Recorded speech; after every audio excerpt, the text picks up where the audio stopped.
Assalamualaikum warahmatullahi wabarakatuh. Selamat datang di channel saya dan kali ini kita akan membahas mengenai dinamika nilai-nilai Pancasila sesuai dengan perkembangan zaman. Oke, langsung. Diterimanya Pancasila sebagai dasar negara dan pandangan hidup bangsa membawa konsekuensi logis bahwa nilai-nilai Pancasila dijadikan landasan pokok, landasan fundamental bagi penyelenggaraan negara Indonesia. Perlu diketahui bahwasannya Pancasila memiliki 5 nilai dasar, yaitu nilai ketuhanan, nilai kemanusiaan, nilai persatuan, nilai kerakyatan, dan nilai keadilan. Nilai-nilai dasar Pancasila dapat menyesuaikan diri dengan perkembangan zaman. Nilai-nilai tersebut dapat diterapkan dalam berbagai kehidupan bangsa dari masa ke masa. Hal tersebut dikarenakan Pancasila merupakan ideologi yang bersifat terbuka. Lantas pertanyaannya adalah, apa itu ideologi terbuka? Ideologi terbuka, hendaknya kita membahas terlebih dahulu mengenai istilah ideologi. Ideologi pertama kali dimulakan oleh filsuf Prancis, yaitu Destutt de Tracy pada tahun 1796. Istilah ideologi terdiri atas dua kata.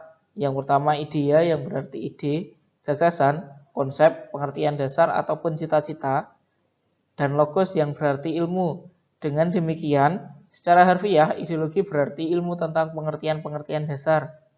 Definisi ini berkembang menjadi suatu paham mengenai seperangkat nilai atau pemikiran yang dipegang oleh seorang atau sekelompok orang untuk menjadi pegangan hidup. Nah, mengenai pengertian ideologi terbuka sudah tercantum dalam buku kalian masing-masing. Ini ada beberapa teori, ada definisi mengenai istilah ideologi terbuka. Silahkan nanti tinggal dibaca sendiri. Ideologi terbuka, bahwasanya ideologi terbuka adalah ideologi yang berkembang sesuai dengan perkembangan masyarakat dan kecerdasan kehidupan bangsa. Ideologi terbuka juga berarti ideologi tersebut senantiasa mendorong terjadinya perkembangan pemikiran baru tentang ideologi tersebut tanpa harus kehilangan jati dirinya. Perbedaan ideologi terbuka dengan ideologi tertutup. Perbedaan ini bisa kita lihat dari ciri-cirinya. Yang pertama, ideologi terbuka. Ciri-cirinya adalah sistem pemikirannya terbuka, tidak tertutup. Kemudian yang kedua adalah nilai-nilai dan cita-citanya tidak dipaksakan dari luar, melainkan digali dan diambil dari harta kekayaan rohani, moral, dan budaya masyarakat itu sendiri. Yang ketiga, dasar pembentukan ideologi bukan keyakinan ideologi kelompok orang, melainkan hasil musyawarah dan kesepakatan dari masyarakat sendiri. Selanjutnya, tidak diciptakan oleh negara, melainkan oleh masyarakat itu sendiri, sehingga ideologi tersebut adalah milik seluruh rakyat atau anggota masyarakat. Selanjutnya, ideologi terbuka tidak hanya dibenarkan, melainkan dibutuhkan oleh seluruh warga masyarakat. Ideologi terbuka tidak bersifat operasional. Ia baru bersifat operasional apabila sudah dijabarkan ke dalam perangkat yang berupa konstitusi atau peraturan perundang-undangan lainnya. Terakhir, ideologi terbuka senantiasa berkembang seiring dengan perkembangan aspirasi, pemikiran, serta akselerasi dari masyarakat dalam mewujudkan cita-citanya untuk hidup berbangsa dalam mencapai harkat dan martabat kemanusiaan. Ideologi tertutup, ciri-cirinya adalah sistem pemikirannya yang tertutup. Yang kedua, cenderung untuk memaksakan, mengambil nilai-nilai ideologi dari luar masyarakatnya yang tidak sesuai dengan keyakinan dan pemikiran masyarakatnya.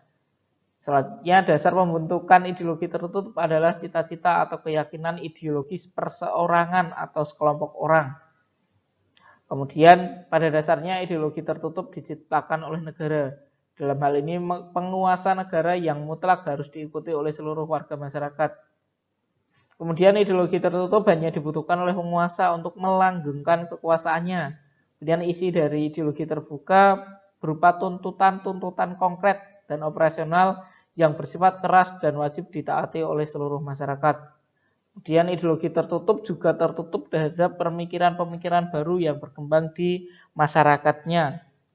Kalau ideologi terbuka tadi contohnya adalah Pancasila, dengan ideologi tertutup contohnya adalah ideologi yang dianut oleh negara-negara komunis. Saya bilang Pancasila merupakan contoh ideologi terbuka karena Pancasila berakar pada pandangan hidup bangsa dan falsafah bangsa sehingga memenuhi prasyarat menjadi ideologi terbuka. Akan tetapi keterbukaan Pancasila mengandung pengertian bahwa Pancasila senantiasa mampu berinteraksi secara dinamis. Nilai-nilai Pancasila tidak berubah, namun pelaksananya disesuaikan dengan kebutuhan dan tantangan nyata yang kita hadapi dalam setiap waktu. Dan ada catatan di sana, bahwasanya meskipun Pancasila bersifat terbuka, tidak berarti bahwa keterbukaannya adalah keterbukaan yang sebegitu rupa sehingga mengakibatkan atau memusnahkan, meniadakan jati diri Pancasila sendiri. Intinya adalah meskipun Pancasila bersifat terbuka, tetapi nilai-nilainya tetap dan tidak berubah. Nah ini, meskipun Pancasila juga merupakan ideologi terbuka, tetapi ada catatan bagaimana keterbukaan Pancasila. Yang pertama, tetap harus memperhatikan stabilitas nasional yang dinamis. Yang kedua, keterbukaan Pancasila juga melarang memasukkan pemikiran-pemikiran yang mengandung nilai-nilai ideologis Marxisme, Leninisme, dan komunisme, serta liberalisme. Kemudian, larangan terhadap pandangan ekstrim yang menggelisahkan kehidupan masyarakat. Selain itu, keterbukaan Pancasila juga harus memperhatikan penciptaan norma yang harus melalui kesepakatan. Nah, keterbukaan ideologi Pancasila juga mengandung nilai-nilai sebagai berikut. Yang pertama adalah nilai dasar, yaitu hakikat kelima sila Pancasila tadi, yaitu nilai ketuhanan, nilai kemanusiaan, nilai persatuan, nilai kerakyatan, dan nilai keadilan. Semuanya bersifat universal. Yang kedua adalah nilai instrumental, yaitu penjabaran lebih lanjut dari nilai-nilai dasar ideologi Pancasila. Selanjutnya adalah nilai praksis, yaitu merupakan realisasi nilai-nilai instrumental dalam suatu pengalaman nyata, dalam kehidupan sehari-hari, dalam bermasyarakat, berbangsa, dan suatu ideologi. Selain memiliki aspek-aspek yang bersifat ideal berupa cita-cita, pemikiran-pemikiran, serta nilai-nilai yang dianggap baik, juga harus memiliki norma yang jelas. Hal ini dikarenakan suatu ideologi harus mampu direalisasikan dalam kehidupan nyata. Oleh karena itu, Pancasila sebagai ideologi terbuka secara struktural memiliki 3 dimensi. Apa saja dimensi Pancasila? Dimensi idealisme, dimensi normatif, dan dimensi realitas. Dimensi idealisme menekankan bahwa nilai-nilai dasar yang terkandung dalam Pancasila bersifat sistematis, rasional, dan menyeluruh, pada hakikatnya bersumber pada Pancasila. Yang kedua adalah dimensi normatif, Dimensi ini mengandung pengertian bahwa nilai-nilai yang terkandung dalam Pancasila perlu dijabarkan dalam suatu sistem norma, sebagaimana terkandung dalam norma-norma keagamaan. Terakhir adalah dimensi realitas. Dimensi ini mengandung makna bahwa suatu ideologi harus mampu mencerminkan realitas kehidupan yang berkembang dalam masyarakat. Nah, ini tadi materi kita pada. Terima kasih dan selamat jumpa di video-video saya selanjutnya. Tetap semangat, tetap jaga kesehatan, tetap sehat, tetap tersenyum, dan tetap bahagia. Semoga kita lekas berjumpa kembali. Dan akhirul kalam, wassalamualaikum warahmatullahi wabarakatuh.